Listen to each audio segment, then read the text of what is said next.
Did it change for you? Mm-hmm. Okay, now it's recording. So we weren't recording this whole time?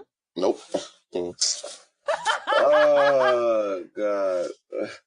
Okay, Chima, just take it from the top. I can't even feed into your energy right now. We're just going to take it from the top because I got poop so bad. 5, so anyway. 4, 3, 2, 1.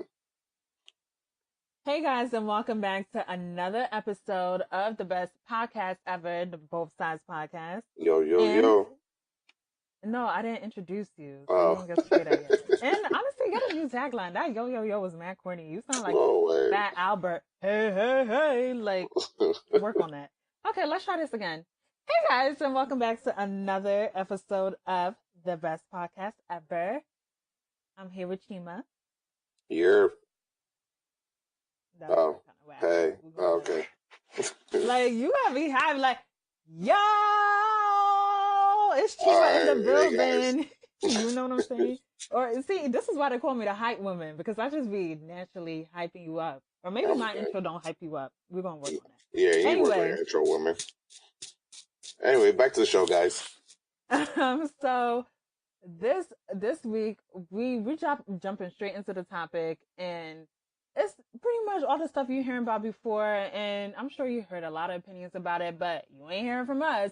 So we're going to give you our opinions on the whole scandal. It's not really a scandal. I need to stop calling everything a scandal. I'll be trying to make everything sound mad juicy, you know? We're talking about Monique versus Netflix. A little bit about Tracee Ellis Ross and her, negotiations with her contract as well. And we're going to talk a little bit about Amara La Negra. Amara La Negra. Oh, she's so bad. So bad. Yeah, she's beautiful. I do think she's beautiful. And I like her personality. But anyway, we're going to get into that a little bit later. I wanted to start off with Monique.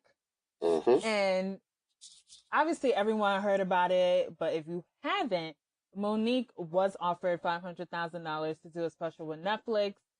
And she was upset about the amount given because her comedy colleagues, Dave Chappelle and Chris Rock, were offered $20 million. Amy Schumer was offered $13 million. And she got $13 million after negotiating her contract from $11 million. So she got an extra $2 million. And basically Monique was like, okay. And Monique was offended because she was like, why the hell am I getting such a low amount? Once you start putting the numbers on the board like that, it sounds crazy. Mm-hmm. And my initial reaction to that was, before I even knew about all these numbers, I mean, I already knew Dave Chappelle was getting the $20 million, but I was like, 500,000? They didn't at least give her $1 million? So, I can understand why she's upset. But I feel like the way she's going about it is kind of crazy. So I kind of wanted to know your initial thoughts on. I guess when I first heard it, there were a few things that were going through my mind. One, I don't want to just discredit her by saying she was crazy, based on what she said. So I was like, okay, you know what? Let's see could it possibly really be a gender or what's a gender or color racial issue? There we go, gender or racial issue. You look at Amy Schumer, you look at Chris Rock, you can look at Dave Chappelle. Any one of those characters definitely deserve the money that they got paid. Reason being, they were hot at the time. They're just hot. Right now, Dave Chappelle is probably one of the hottest things on the planet, from him just doing the Grammys, even before that, him just coming, after the Chappelle show that was still very hot and left, quite abruptly. He was still doing shows when he came back, from, I guess, Africa, wherever he was. So he was hot. People were really still excited for Dave Chappelle. Word, I was excited when he did his Radio City. Exactly. Which was really good. Then you have Chris Rock. Chris Rock is, I think, one of those characters who's just a legend. He's just like always, and he hosted the Oscars. He was just like, he's still out there, and if Chris Rock was to do another special, he'd easily get at least 10 mil, maybe not 20 mil, because I think the 20 mil was around that Oscars time or whatever. So maybe he might still get 10, 15 million right now, or whatever. Look at Amy Schumer. Although not funny, she's still hot. She's in SNL. She's selling out shows around the world, and I guess she's white people funny. So I mean, and You said she's what? White people funny? Yeah, white people funny. I'm dead. At the end of the day, right? She's still hot, and white people still make up a large, majority of the nation. So, if they like her a lot, guess what? She's going to be getting paid a lot because the majority like her. So, I understand why they gave her that much money. Now, there's no way Amy Schumer was making as much as Dave Chappelle or what's his name, Chris Rock. You could scream all the racial and gender bias you want. You're not getting that money because you're just not on that level. Now, when it came to Monique, yeah, she's definitely one of the, I guess, I don't know, I use legends loosely, but I guess you could say legends. She's one of the legends. No, she's known. She's known. I don't know. I guess so, man. Whatever. Like, she's known from the Parkers to me. Whatever. But she's one of the known ones. So I can see why she would get offended at 500,000. And for somebody at that stature, I would expect them to give her a little more for 500,000, maybe at least $1.5 million. 2 mil, you're kind of pushing it there. But about 1.5, not the 2. Yeah, at least, like $1.5 million or just a cool meal. And my only issue with this, is like, I feel like she's just screaming this because it's convenient for her to scream gender bias and racial bias or racial, whatever. It's easy for her to make that the go-to. Do you think it's convenient though? Because I mean, the numbers are up on the board. Like her being Dave Chappelle and Chris Rock, although black, they're still male, and they were offered 20 million. And then Amy Schumer, 13 million, even though female, she's white. So do you think being a black woman influenced that decision at all? It's hard to say, but I won't say it's hard to say it, but like the better example would have been if somebody like Tiffany Haddish had tried to, go for a Netflix deal and they offered her that. That would have been a better comparison because she's just coming off that movie. She has commercials. She's pretty much everywhere. She's really one of the hot and up and coming, even though she's not really up and coming. She's one of the hot new comedians out right now. So that would have been an easier gauge to, pretty much an easier gauge because then if they offered her that, then you could say, yeah, there's definitely some kind of gender and racial bias here because of what she's doing in mainstream media. But Monique, when was the last thing you ever see Monique do? Like, she hasn't. Apparently, she had this movie Almost Christmas, which honestly I did not hear about. So I guess that alone says a lot. Like, I didn't hear about that. She been doing shows in the background, and yes, I understand she's been blackballed by, I guess, Hollywood or whatever. But so she claims. So she claims. I mean, I don't know, but I haven't heard of Monique's name in the media anywhere. I don't look for Amy Schumer. I don't check for Amy Schumer. But guess what? I hear Amy Schumer's name when I don't even want to hear Amy Schumer's name. So it's understandable why they would give them that much and Dave Chappelle and all that. But like Monique, I haven't heard about anything. So it seems like it's just one of those things to say, hey, let's boycott Netflix because they're not paying me. So, but and it's also kind of selfish for her to do so as well because it's not like she's saying, okay, boycott Netflix and go to this other channel because they're doing so. Like, she's giving people no alternative. Am I supposed to now leave my Netflix shows, all the shows I've started? I'm season 1, episode 5, when they're like 10 episodes. Am I supposed to just stop halfway just because they're not paying you?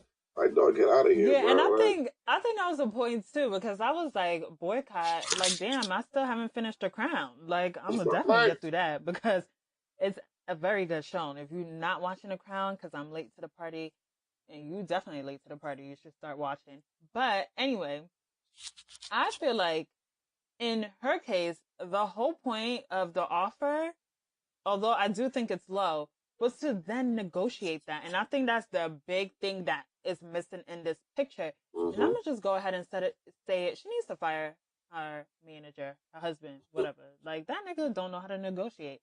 How is it that you got offered 500,000? Admittedly, I think that's low as well. Why did he start bringing up what other people are making? Why didn't he just start talking about what you or Monique has done? And this is how they could use it as leverage to get a higher offer. Maybe push that to a mill. I mean, Netflix does have the money. They're creating big ass budgets for all these TV shows and movies. So I think if they were to shout out an extra 500 grand at least, you know, but if you go down, and I mean, I understand why they did it, but I still feel like at the end of the day, you negotiate. If you start a new job and you've been working 10 years in a field and you should be making at least a cool 110 grand at least, and they come to you with 98,000, I'm gonna look at you crazy. I'm not gonna sit here and be like, well, I know Sally in HR is actually making 130. I'm gonna be like, bro, look at the experience I'm bringing here. You're gonna start me at 125. You know what I'm saying? That's how you negotiate. Like, it has nothing to do whatever, unless you know for sure it is some type of fuck shit going on in the HR department. But think about this though. It's messing the boss. Then you start talking. But in this case, with Monique, it really is because we don't really know what you got going on. Unfortunately. But my thing, like I said, like even if they gave her, let's say they gave her $5 million, right? Are you honestly watching the Monique special? Like, bro, like, do you know how often I scroll past the comedy section on there? Like, it's so crazy. Like, it takes me for like at least 5 cycles of trying to find something to watch and not find anything to watch, and then seeing a recognizable name on the comedy section and say, you know what, let me just give this a try. I watched Cat Williams' his comedy special the other day, not because I was genuinely interested in Cat Williams, and who is kind of a big name in comedy, but because I didn't have anything else to watch, and I was tired of looking for something. I was like, you know what, let me just put something on as background noise. What? Background noise? So you didn't enjoy it?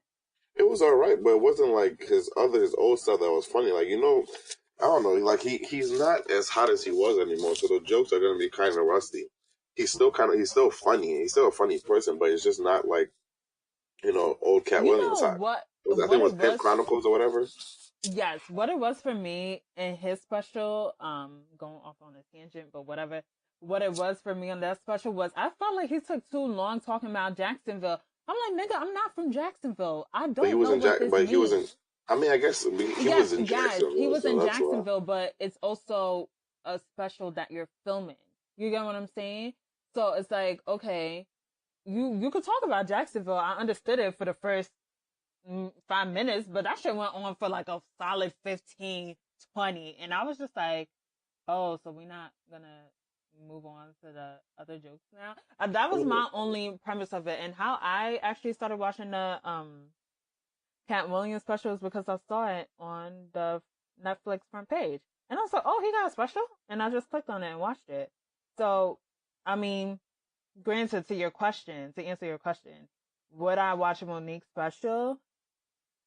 I would delay watching it, even if it was on the front page. You know what I'm saying? That shit would not be on the front page either. It's not going to be on the front page. No, it would. All right, dog. It would, because at the end of the day, Netflix is still investing their money into Monique, so they still need people to watch it. So if I could see other shows on the front page, like The Ranch or whatever, then I could see the Monique special, because they put all type of specials. They put, I think Jerry Seinfeld had a special with Netflix. Even Jerry Seinfeld, to me, is not funny, but I guess everybody says he's so funny in the Seinfeld show and blah blah blah. Oh no, I don't know, but he is one of the he's one of the bigger names. He's definitely one of the richest comedians. I think it's because of the Seinfeld show, but whatever. I never even watched Seinfeld either. That was not my cup of tea. Like I always skipped it every evening when it came on. But regardless, the point is, Monique one is tripping because I haven't seen her, or I haven't heard of any kind of thing she's done outside of Netflix, you know, to say, okay, this is what I've been doing so far, you know, so hey Netflix, after this past year or 2 years of working and doing shows and getting $10,000 a night or $5,000 a night, or $3,000, whatever it is. Accumulating all these fans or whatever. Here, this is my resume for you to give in the show. You can't give them a resume from freaking Def Comedy Jam 25 years ago, and the Parker Show and the little stand up you're doing here and there to say that yes, go off the hype of the past. No, it doesn't work that way, dog. That's it's very, not her resume. Her resume was probably going to be like she was in Precious. She won an Oscar for that. But that's not comedy. It's not comedy. It's not comedy, but like in terms of her market. No. Because but I'm not saying this is what she's gonna use as leverage, because that is what she's done. I mean, granted, for Dave Chappelle, right? He was out the game for a long time. Okay, years. Nothing new, nothing no one had going on. He does, knew he had going on. He does a Netflix special and gets $20 million. So what do you say to that? We know he has the Dave Chappelle show, because to your argument, you said she can't use nothing from that long ago. No one really cares. But the Dave Chappelle show, when did that come off air? I can't remember the exact year. But that was years ago. Oh, okay, here's the difference. And then he comes back and he gets a $20 million Netflix special, 2 shows. That's not what happened, by the way. What? So Dave Chappelle was actually working, like I say, he was doing shows before the whole Netflix special thing. So it's not like he came back, like he ended the Chappelle show, went on a hiatus, and came back and got 20 million. Hiatus. Okay, but listen, you're not hearing what I'm saying. You're not hearing what I'm saying, though. Oh. It's not like he left the Chappelle show, went on a hiatus, and came back and got 20 million from Netflix. No. He went after the Chappelle show, which, by the way, was still hot. That's the thing that you're missing. So, okay, let's go off. Let's say Monique, right? No, I'm not missing anything. I'm going off the premise of your argument, which is okay. That's fine. I'm about to amp your resume. But listen. I'm about to explain it to you. There's nuance to it. So, Precious, well, it came out in 2009 or whatever. First of all, I don't think that movie really had hype. The only reason why it had hype was because there was a fat girl in it. Gabourey, the city band, it was a true story or whatever. That's the only reason it was hype. It wasn't because it was so funny or such a great movie, whatever. Boom. You haven't seen it to say that wasn't a great movie. Cause if it was a great movie, trust me, I would have seen it by now, because niggas be like, oh, you haven't watched Precious, blah, blah, blah. It would have been on my dick, all crazy. Either way. The Parkers, it was a good show, but it didn't leave off hot or anything. So you can't necessarily use that. I guess you can say she was funny in that. Cool. You can add that to the resume. It's like a lukewarm work experience. The Chappelle show, the difference of that, the Chappelle show left when it was hot, at the prime of its whole thing. So it's like people to this day still reference the Chappelle show. Oh, the Chappelle show. Oh, the Chappelle show. When is it coming back? Even Comedy Central still try to do the Chappelle show without Dave Chappelle on the show. That says a lot about Dave Chappelle and the show.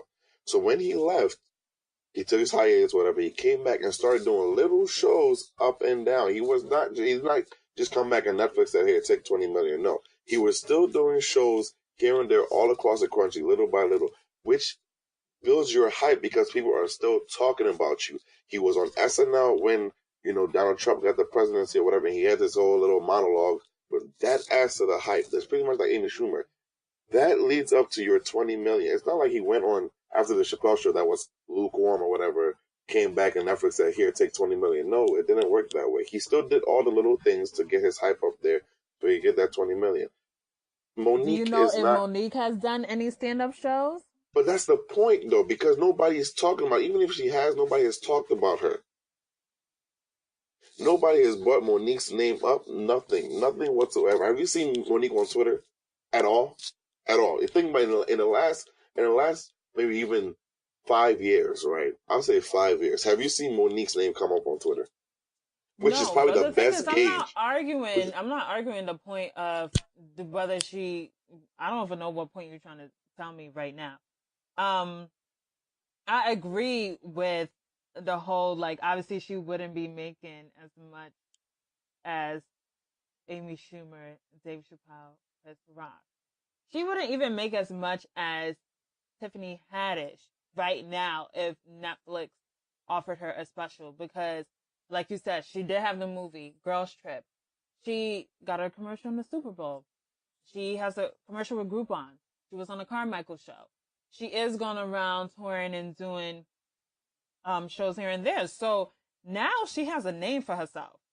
So if Netflix was to come to her, or she was to go to Netflix and talk about, I want to do a comedy special, they would definitely offer her over $1 million. They're gonna easily offer her probably like a good 5 to 7 million. 5 to 7 million. I'll probably say maybe max, maybe 10 or so. Just because of yeah, that's a lot of money, but that's right. But I'll probably say just because of how hot she is right now, how she like she's everywhere. Like you're seeing her everywhere, so she's gonna get that money. Monique, yes, I don't understand. You don't deserve 500,000, but at the same time, you don't deserve no 13 either. Like, bro, relax yourself. And no, she doesn't. And my biggest issue with this is because now it's like you're using this racial bias and gender bias for your convenience when it doesn't. So now that and I know petty people out there are going to start the whole, oh, Monique, you're going to use Monique as an example to kind of disprove or I guess delegitimize, actual cases of racial and gender bias. So if somebody is actually not getting the money for comedy specials or anything, then they're going to say, well, look at Monique. She used it even though she knew that she wasn't, she wasn't worth that amount of money, blah, blah, blah, which is just discredit a lot of people going forward with this issue. And I don't know, man, she pissed me off because apparently she also came out with videos saying that black people are weak or whatever because we're not, we don't want to stand up for what's right or blah, blah, blah. But man, sis gotta take us. No, I mean, granted, and the thing is, it's an exorbitant amount of money. At the end of the day, I'm gonna boycott Netflix so you can get $13 million in your pocket. I mean, exactly. What is that doing me? Okay, I stopped watching. Exactly. Truly, I stopped watching Netflix now. What happens? Right. Like, I feel like I understand that there is a pay gap. And that's really the message she's trying to get across, is that there is a pay gap. And I recognize there's a pay gap. But I truly, in this case, don't think it's because of racial and gender bias. Because, I mean, granted, like I said, Dave Chappelle and Chris Rock, although they're black, they're still male.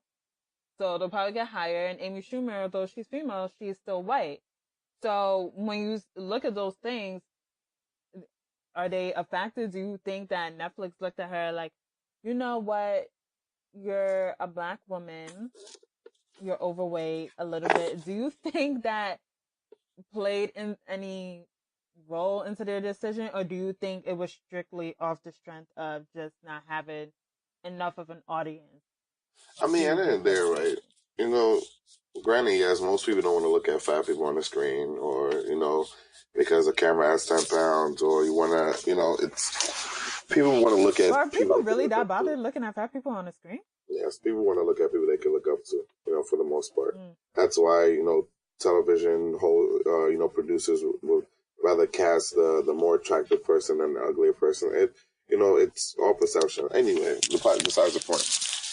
Content matters. Your content and what you put out there. If you put out dope content, I'll probably say 7 times out of 10, people would pay you. Granted, yes, there are institutions that are, that are biased, against certain genders and certain, races and things like that. But I don't think this is the case in this one. Now, I could be wrong, but just based on because at the end of the day, like we're never really gonna truly know unless some emails come out with Netflix executives saying, "Can you see that fat black bitch saying she, deserves more than $500,000?" Blah blah blah. Like unless you see like something, Donald Sterling, exactly. Like unless you see something like that, there's really no way you're gonna truly know what, whether Netflix is really biased against these, genders or races or whatever.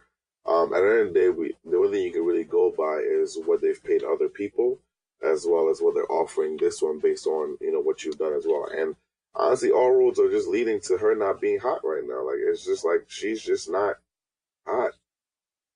And you know what, too? I think also because I was, watching her interview with Sway, it was just too much name dropping. I understand why she's doing it, but I just feel like you really don't want to work in this industry anymore because at the end of the day, a lot of shit is politics. You know what I'm Yep. saying? So I feel like even though you are displeased with the way your contract was handled, and they even came back and said, you know what, we don't even want to work with you anymore because of, all this hoopla Mm-hmm. around your contract. And so you go on radio shows, you're posting videos on Instagram and stuff like that, talking about how you feel, and you're trying to lay down the facts, which I respect, and I respect you for hustling to get more because you think you're worth more. At the end Definitely. of the day, I still respect that, but I feel like you name dropping and saying certain things and revealing emails and talking about conversations with Oprah and Tyler Perry and stuff like that. Do you think that was gonna make it any better for you? Oh, Sometimes you gotta kind of play the game in order to get ahead. And sometimes, you know what? Maybe you are worth more than $500,000, or maybe you have to take the $500,000 in order to use that as leverage to get more money. so she was really You know? dreaming big though, because honestly speaking, I would give her this, right. She's very, very confident in herself because I don't know what kind of pull she thinks she has to make people believe for her to think that people would boycott Netflix for Monique. But like, it's not like it was Dave Chappelle or Chris Rock or Will Smith or Denzel saying, "Yo, we need you to boycott this because blah blah." Is that because these are like big stars, right? So when they say something, like niggas really listen. But like Monique, I give it to you, man. I really applaud your I guess your self esteem for you to believe that people will really leave their only like a primary source of happiness and distractions from the Oh God. world for you. Like I really applaud that because I don't know, man. I don't know what she was really expecting. She really thought Primary niggas were gonna source leave. of happiness. But can you imagine, Like, like, on your days off, right? When you want to just chill, you're like, you Netflix. Netflix, one of those things like just you come on, you throw it on, and boom, you're there your whole day. You're eating, pizza and watching Netflix, or you're laid up with Bay and you're watching Netflix. Can you imagine Netflix being okay, Netflix subtracted and from, chill. like, can you imagine Netflix Word. being Imagine if subtracted there's from no more life? Netflix and chill. What will Like, all the nigga, niggas in college do? like, When bro, they trying what to do you, invite girls to the dorm? we going Like, Hulu and chill? Comcast and chill? Like Monique, I get. Listen, I understand you. Get your bag, bro. Secure your money, but bro, that was a very, very that was a tall mountain to climb, bro. You ain't Barack. Barack said, boycott Netflix. Even niggas wouldn't. Even that niggas still wouldn't even boycott just because. Yeah. Anyway, that's another issue. But, bro, man, niggas was not boycotting H&M after they put that little monkey print exactly. on that boy. We are definitely not boycotting Netflix. She I could wild just though. say that much. And Jada Pinkett said it best. I feel like, um, she said you don't have to like Monique's approach. You don't have to agree with her boycott, but don't allow all of that to make you blind to the fact that non-white women and impoverished white women are underpaid, underrepresented, and undervalued everywhere by everyone. As a community, Yeah, we should be supporting the light she is shining on this truth. definitely understand that. I mean, and I completely agree. Now, in a sense where a case where somebody is, I feel, is truly, or we feel is truly underpaid and undervalued, yes, then we may take up that storm again. Like if Tiffany Haddish was the one that was in a position where she was saying they get offering me 500,000 after being in a movie with, you know, a huge star like Jada Pinkett with Queen Latifah. Pretty much a very black movie where a lot of black people truly supported, and they made a lot of money in the box office. And you being on Jimmy, I think was it on Jimmy Kimmel, as well as having your own commercials and stuff like that, and just being everywhere in general. If they offered you 500,000 now, niggas like, all right, bro, Netflix is tripping.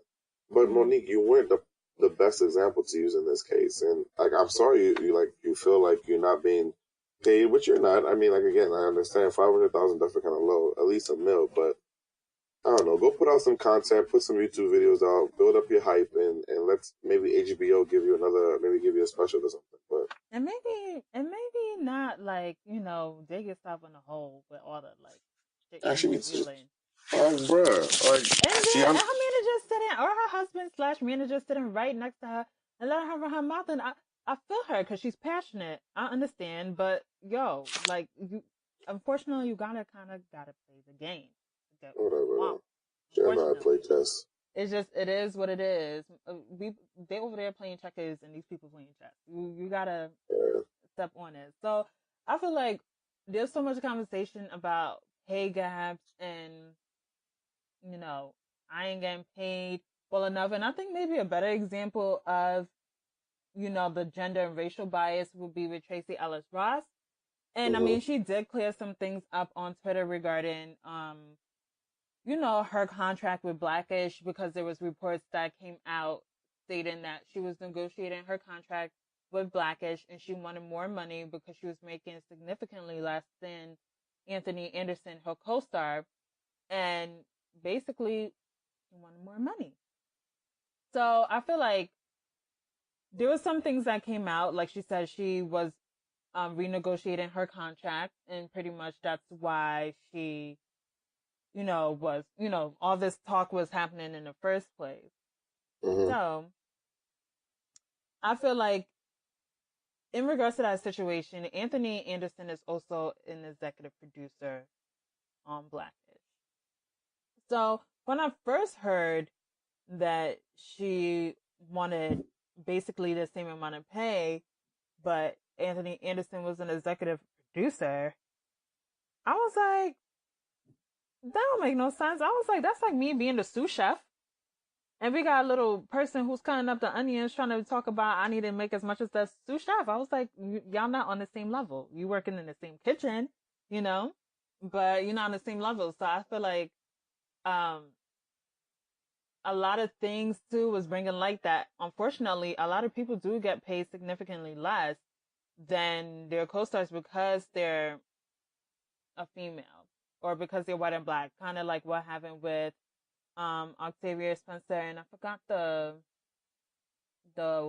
white actress name, but she did leverage Octavia to get more money because she said pretty much you're gonna pay us the same, and I thought that was really dope. So I think in moments like that, that's when you could kind of use your privilege to help other people out. And the fact that Tracy Ellis Ross, I feel like honestly, that's just something they're gonna have to work through. I know a lot of people were outraged initially. Um, I just didn't feel it only because I was like, well, if he wasn't an executive producer and he was making that much more, she definitely should be getting paid the same because they have the same role. Like they're both parents on the show. They're both funny. Like it's not like one is doing more than the other, but only for the simple fact that he is an executive producer. I think, it ain't gonna be the same. But I mean, she seemed to take it in stride and stuff and pretty much presented her opinion on that. I mean, like, you pretty much make the point. Like, if it's hard to gauge whether or not this is an issue of the whole gender pay gap. If especially because he's an executive producer, he can easily say that money is coming from what executive producers make. But then you have to look at what maybe are there any other executive producers on the show? How much are they making? Versus him. There's so much, I guess, math involved because then if his executive producer is also a woman and she's making, I guess, like what would be the cutoff? It's tough to say. Like I don't know. In this case, like I don't know. So far, these are terrible examples with Monique and as well as this whole Anthony Anderson thing. Like these are just bad examples because now in this case he's an executive producer. Has invested way. I'm sure he's probably invested maybe more money than her. So maybe I'm guessing he also needs to have a higher return of investments. So there's just so many things with this. I personally, I can't touch it. I don't know what to say. I mean, I would hope that, he would, definitely have equal pay with her on the show, especially because I think if she was to leave the show, it would be weird to replace it. Like it would be like Dark and Viv, It'd be whack. getting kicked off Fresh Prince and getting replaced with Light and Viv. Like it's so Right. noticeable, and although the show could possibly still go on, the effects are just different because It'd be whack. yeah, like niggas love Tracy Ellis Ross, like they love her. Black Twitter loves her so much, and Yeah. it could definitely hurt the show. I don't know. It's tough. Like if Anthony Anderson wasn't an executive producer, this would have been a better conversation. It would have been a different conversation. But now that we don't know how much he's really supposed to make, or how much executive producers make, or how much he invested in the show, as to maybe that affected what he's making, then it's hard to say. That's real, but I feel like either way, it's still bringing about the conversation of the pay gap because it is very real. A lot of people are making significantly less just because they're a woman or just because of their race, and I think that's very crazy. And I used to have an argument with, you know, people all the time when they say, "Oh, well, they don't feel like women should get paid the same amount just because of certain things." Like, oh, if they have to go on maternity leave, or if they're, um, become pregnant, or if something happens, if they have issues with their menstrual cycle. And I was like, do you know how stupid you sound? Because at the end of the day, yes, I'm carrying a human being inside of me. I'm sorry. Like, I'm sorry that I need to take time off, and contribute to legacy and contribute to the world, or it's certain things that my body has to do biologically in order to function the way it's supposed to. That's not my fault. I don't think things like that should hinder me from getting paid less, or because I have a child who's in daycare and might end up being sick. You know what I'm saying? Because fathers have children too. So if something was to happen to your kid, like, you would have to run out as well. So I think a lot of times, that's a lot of the conversations around paying women less is because some of the things that happen to us, which are natural, I don't think I should be penalized for that. And I don't think it's fair because of, again, not to be on some like Martin Luther King shit, but the color of my skin would deter me from getting the same amount of money if we're doing the same job. If we're both software engineers doing the same thing, doing the same type of coding, looking at the same type of, I don't even know. I'm just throwing shit out there. I'm completely wrong, guys. Do not kill me. We looking at Java code, C, whatever, Mm-hmm. and we're literally doing the same thing. There's no reason why you should be getting maybe like 85,000 and I'm getting 70. You know what I'm saying? And I just I don't the think fact that people I could don't know, really is the sit there and gap that defend that. much? Is the gap that much? No, I'm being, for That's a example. huge gap, bro. But you know what I'm saying? Like, I don't feel like that's fair. So I like that regardless of if there are bad examples or not, at least they're starting the conversation. And I think it's important to be transparent with like salary too, because at first, I feel like salary is talking about how much you make is taboo until I read an article which kind of like privied me and made me a little more open as to why people should discuss salary more. Because I don't ask, you tell me it's cool, but I don't really ask how much people are making or what colleagues are really making. It does come up sometimes, like at least where I work at, like what colleagues are making. And I'm grateful to say that we all on the same playing field. But um, like some people are sometimes seriously underpaid, you know, and then the conversation goes back to, well, if I'm making like maybe 50,000 a year, but you over here making like 58, I mean, that's still a significant difference. I want 8 grand in my pocket, you know? So basically the article was stating that people need to talk about salaries more because a lot of times there are a lot of discrepancies in the pay which are not noted, and employers are getting away with like murder basically because they know the rule is don't talk about your salary. So they can get away with paying you maybe like 10 grand less because the culture is to not talk about it. you know. Yeah, So I mean, it's tough because at the same, I mean, I don't really like to talk money around people because then people start to also kind of gauge your pockets. If I say, mhm. oh, niggas say, I can't go to happy hour today, and I'm like, oh, but you have money, you're making this. I'm like, bitch, so like it's. I don't know. There's certain things. I mean, I understand what you're saying because it definitely um, leaves a lot less room for, I guess, messing up employers to get people's. over on you. Exactly. It definitely does. But at the same time, I just don't want people to know what I might make because then, like I said, human nature, people just count your money based on what you're doing. I come with a new car and it may not be, if I'm making, 50 grand and I come in with a Mercedes C63 AMG that's maybe 80,000, niggas start, oh, but you They're make like, 40 nigga, you grand. cannot afford that shit. Exactly. How much is your Exactly. car payments each month? What about Exactly. the car So, insurance? If that car bruh. breaks down, look how much you're gonna be spending on maintenance. Exactly. Like so, and even though people say they won't do, like people are definitely. It's natural. Right? It's natural to wonder what where this person's getting their money from to do certain things because that makes expose some kind of insecurity with you. So it's weird, but I think what needs to happen as well is that people need to also jump ship when they feel like they're being underpaid. Like I do not hold any kind of loyalty to any kind of job or anything because I know jobs will let me go when it's time for budget cuts. Mm-hmm. If it's time to go, Chima, I'm sorry. I appreciate your great work, but it's time to go. So Right. if you feel like in some way, shape, or form, you have tools around you to gauge how much in your position should be making. If you feel like there's somebody else somewhere else that can make it more, what you need to do is maybe work 6 months to 7 months, maybe max a year at your job, gain your experience, and you jump ship and you keep on doing it till you die. Damn. To make money because honestly, Jumping ship till you die.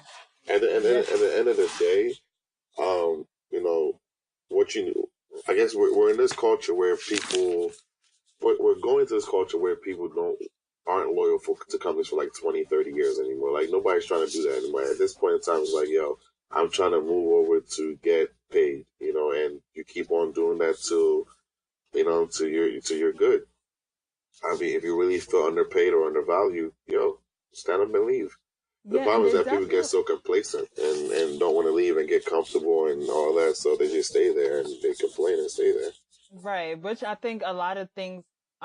There was definitely an article about that too, where they say that millennials are only staying at their job for like 2, 3, 4 years, whereas our parents' generation, or even I don't know, is there an in between generation? But people were staying at their jobs for like 20, 30, 40 years.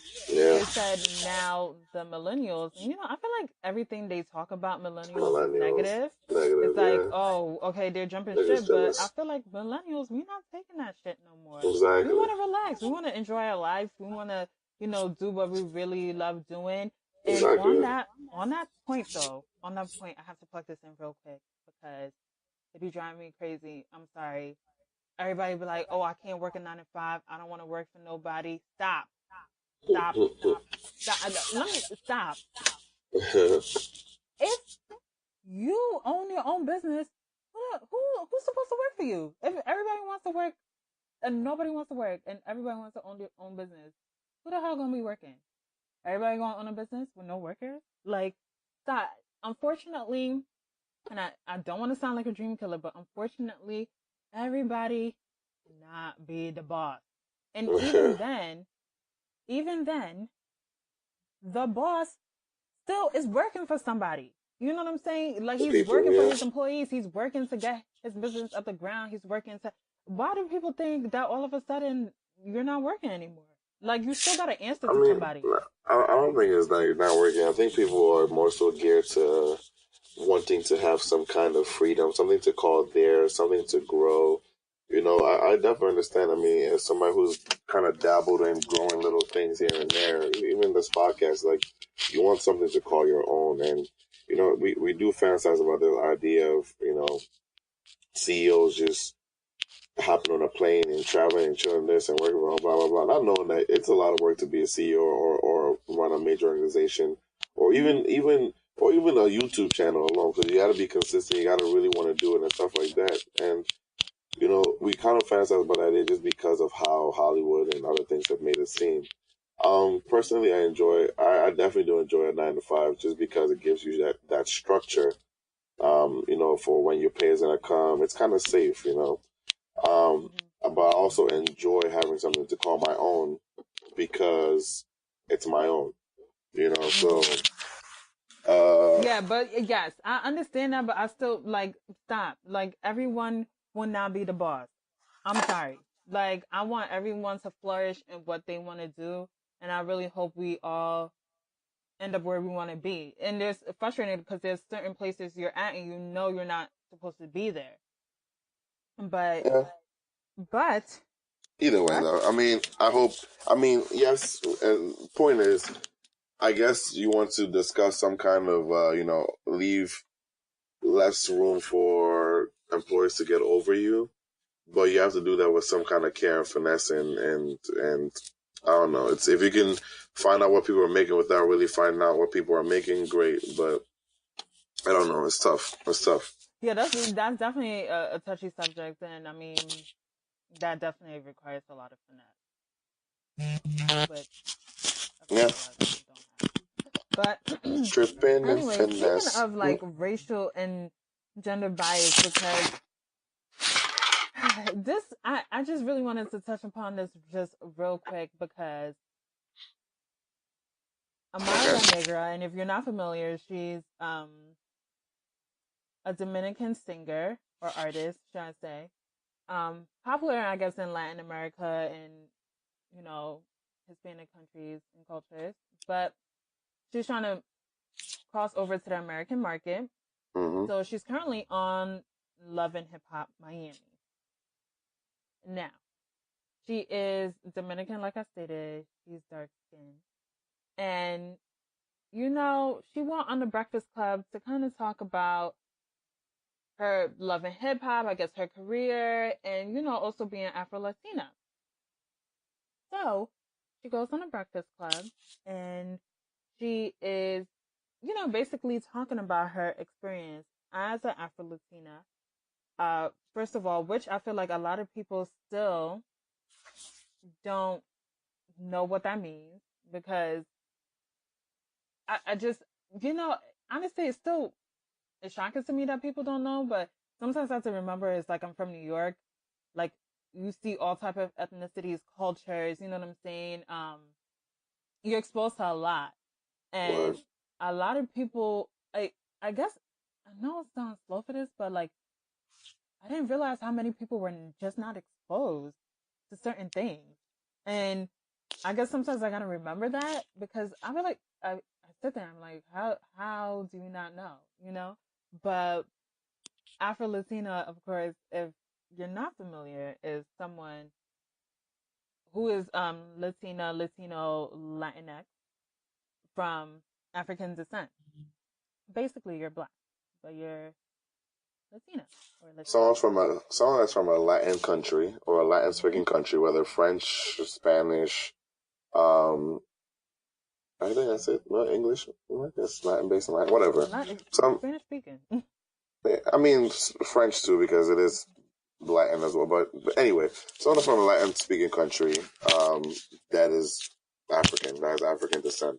I don't know why the people are making it so hard or whatever, but her issue is very simple. But humans always want to be dense when they don't want to understand something. So that's pretty much where we're at. But niggas are just dumb.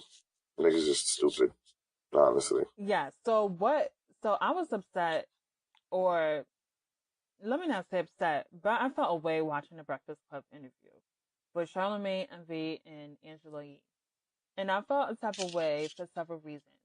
First of all, my friend who is Dominican sent me a clip of, she's not, Afro Latina, but she's Dominican, and she sent me the clip of Charlamagne interviewing Amara La Negra on the Breakfast Club. Now, I saw 2 minutes. The interview was like what? Almost 40 minutes long. 2 minutos. And I was over it. I was like, this just sound condescending as fuck. It sounded like they were patronizing her, and I was not interested. I said, oh, hell no, I'm about to watch this interview right now. Okay? Watch the interview. Yeah, I still felt the same way. I was like, maybe it's just, that little soundbite, that little clip is not really giving me the full story. I said, let me go watch the interview because I refuse to believe that Charlamagne is interviewing her like this. And I watch it and I'm just like, one, and I think the thing that got me tight the most was Jermaine Dupri was just on the Breakfast Club talking about how hard it is for dark skinned women to be recognized in the industry. It came straight from his mouth. He talked about how they called Escape ugly for years because they were dark skinned women. I mean, Tiny's not, but obviously the other members were. And how hard it is, how he had an artist and nobody was really checking for her like that. And he really thinks it's because of her skin. Then, no, didn't say nothing then. But to turn around when Amara La Negra is on there, talking about her difficulties in terms of crossing over and how people or how dark skinned Latino people are viewed. And then you want to sit there and be like, well, Cardi B made it. So, well, what do you call that? Are you stupid or are you dumb? You have a whole book called Black Privilege, and you really want to sit here and act like you're not privy to the struggles of dark skinned people? Charlamagne, I really could not believe what I was watching. And then Envy, with his dumbass too, just piggybacking off what Charlamagne was saying, was like, well, I'm uptown and I see plenty of Afro Latinos. That's not the point. The point is that you still don't see them represented in major platforms. You don't see them in music. You don't see them on TV. You don't see them on magazines. So the point of them trying to trivialize her experience to basically, well, certain people made it and I don't really think it's like that in the industry was insulting. Like, if you don't care for her really, because you could tell the difference between when Charlamagne interviews people that he's interested in and people he's not really checking for, or maybe people he doesn't respect as much. Like, you didn't have that same energy when it came to Jermaine Dupri when he was talking about that. So why, now that she's talking about her experience, you want to sit here and talk about, oh, well, I don't really think it's like that anymore, or Cardi B made, what does Cardi B have to do with anything? And if anything, it further proves her point of her being light skinned, so she is performing at the Grammys and, on the charts and has major success. Like, would it be the same for Amara La Negra? So I was not checking for that whole interview. And I really felt Charlamagne's bias to Amara La Negra. And I saw Angela Yee trying, keyword trying, to interject and state that, well, she's right about this and the third, but sometimes I do wish Angela Yee would just shut some shit down. And I know she doesn't, because I guess she doesn't want to lose her job or ruffle any feathers or whatever. But son, like that whole interview, I was over it. And it made me look at Charlamagne real funny. The shit was looking at real funny in the light. I don't know that interview. Like, I was watching it. I really try to give people the benefit of the doubt before trying to. Please. Before trying There's no benefit of the doubt. Can you let me talk? Sorry, okay. There's just none. There's nothing.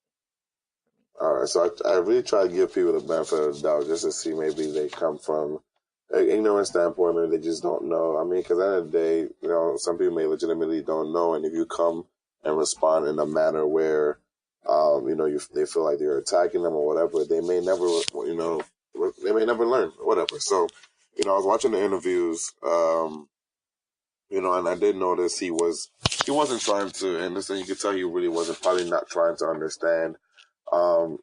Afterwards, he has a podcast I was listening to. He was saying that he was confused by her. She's like, he said that she was conflating like different issues that she was in.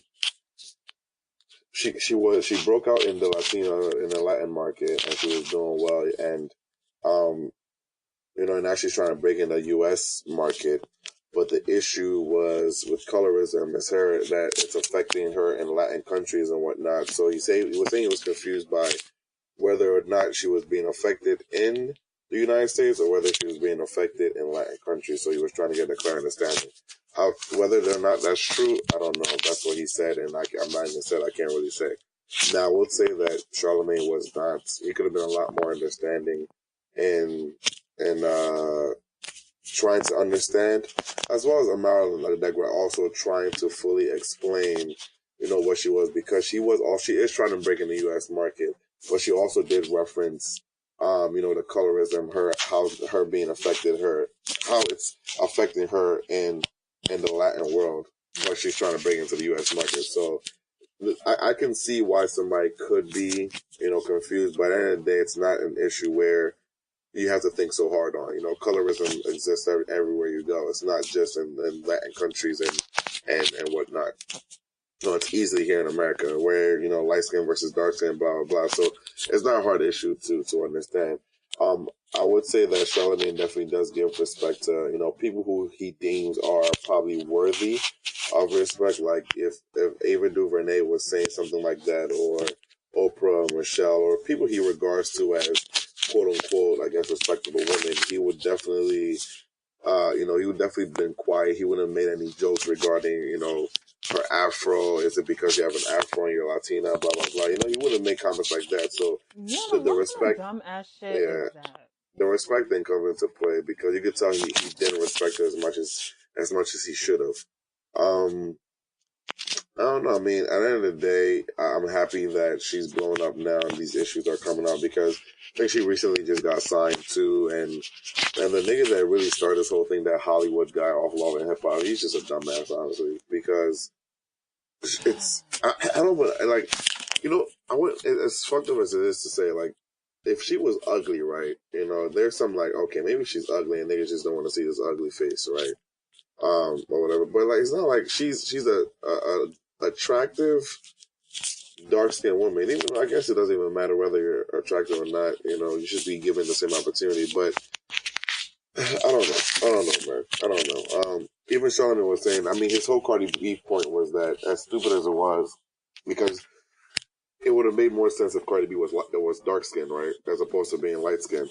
He Right. was saying that as long as you put out dope content, or you put out something that's worth listening to, people will fuck with it regardless. And he tried to give points of people who made it, like, Shonda Rhimes and all these dark women, blah, blah, blah. But, that's not an excuse. Just because they've made it doesn't mean that the problem doesn't exist. Exactly. So, And I feel like that was my point. That was the yeah. point though, because that's like saying, oh, a few of you blacks have money. So what are you guys complaining about now? Like, you sound crazy, and you sound crazy because, one, you talk about all this stuff, and let's not, just because we've made it this far doesn't mean we still don't have a long way to go. Clearly we do. Hello, like, take a look at what's going on in the news. So for me, like, just looking at that, and basically you trying to dismiss it as if it was just something that she made up in her head. Honestly, I was just like, really? He's like, are you sure it's not in your head? I was like, nigga, are you Yeah. good? Like, Yeah, that was, are you good, or are you good? Because what like, you see how I'm at a loss for words, because I really was astonished when he said yeah, that. I was he like, definitely tried oh, to trivialize the so whole thing. try to trivialize it and make it seem like it was nothing. So clearly there's still some racial, or let me not even say racial biases, um more like a colorism bias, because I still feel like, and even to her point when she did mention Cardi B about being light skinned, and her sister Hennessy went off like, girl, relax. Um, at the end of the day, there is still a preference for that. Like, it is what it is. Like, it's not because we're stating it doesn't make it like, oh, we're bashing light skins, or like they didn't work hard, because I think that was Hennessy's point too. Like, Cardi B worked hard, and no one is taking that away from her, because she did start off from Instagram and really worked her way up. And we all love, well, not we all love, but Cardi B has a lot of fans. So it's garnered, she's respected and all that stuff. But I mean, it still doesn't take away from the fact that it's still harder for women of darkened complexions to break through. And just because a couple of us made it doesn't make it any less true that we're still struggling to be seen on big screens, especially as an Afro-Latina. So I wasn't feeling that, basically, and I just wanted to touch upon it because I was like, I'm going to talk about this shit right here. And basically, it's in my opinion because I was not feeling it at all. So there's all type of stuff that we got to work on, basically from pay gaps to colorism. And obviously, it ain't going to get solved in a day. But I think at least now that the conversations are here and we're talking about it, it could be a step in the right direction. But, Definitely. some pieces got to move too. We can't just always be talking about stuff. I mean, to me, I mean, like, even with Amara La Negra's music, like, it's cool. I mean, I've known about Amara for a few years now, like probably like 2014, possibly. 2014 was when I found out about Amara La Negra and followed her on Instagram, and her music was alright. Like, it's not for me. Like, it's cool. It's one of those things that come up in between, maybe like a Pitbull set at a club or whatever. Or maybe something that you would hear when you go to DR when you're on vacation or something like that. So it's all right music. I guess she's trying to break into the U.S. market. She's big in Latin countries. I hope she makes it. I hope she's dope or whatever, because she's very, very, very, very attractive young lady. Even though that shouldn't be the reason why she makes it, but still, too bad. Yeah, I mean, I have nothing else to say about Mara. Shout out to her though.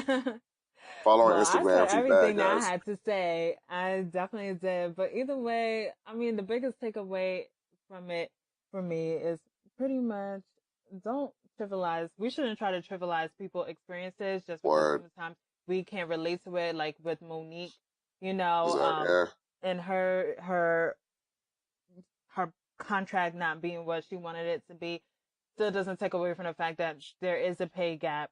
And most importantly, I mean, she's on a bigger level, but we're facing that every day, so. Word. Yeah. I mean, yeah, just listen. Yeah. But I mean, guys, there are some good things coming out for you guys for the podcast. Just stay tuned. Hopefully you'll see some stuff. I will plug in. I'll plug in a business next week. There's a business I want to plug. I want to plug it in right. But yeah, guys, follow, subscribe. If you haven't heard the previous episodes, you definitely want to listen to that. Share that with your friends. Let your friends know that there's a nice chocolate dark skin guy with a deep voice on here that could serenade you to sleep if you want to. They're not checking for you because you're dark skin, boo. Bye. You're a hater, and that's very, very, very, very colorist of you. But I'm a dark skinned person too, so what are you talking about? You could still be colorist. You could be like Uncle Ruckus, but it is what it is. Yeah, guys. And plus my voice, like if you touch my body when you're laying next to me, like it vibrates. That's how deep my voice is. So like you will feel it on your body. So I want to let you know it's part of my resume, guys. JK, you have anything to plug before we head out of here?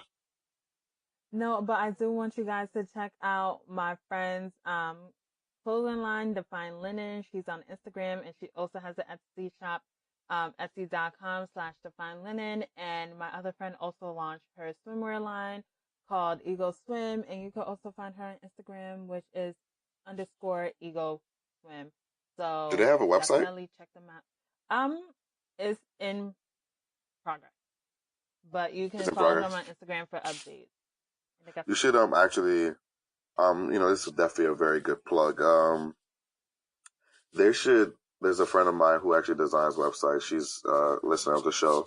I was going to plug her in next week because I want to do it appropriately, but I think you definitely set up that well. What you need to do is tell Krista and your other friend to check out 21designs.co. That's 21DESIGNS.co.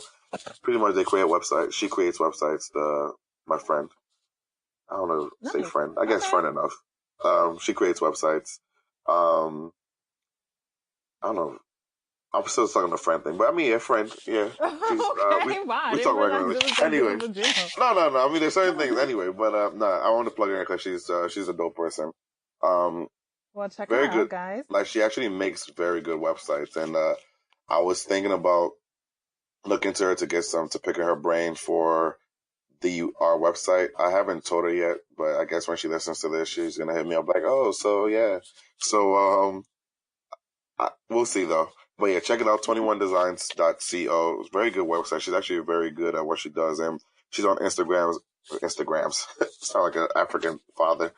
She's on Instagram at 21 Designs Co. That's 21DESIGNSCO. Just check her out, and if you like it, fuck with her. Apart from that, guys, I want to thank you for listening to another episode of Both Sides Podcast. You have a great one, and don't be colorist this week. Peace. Bye. Another episode of Both Sides Podcast. You have a great one, and don't be colorist this week.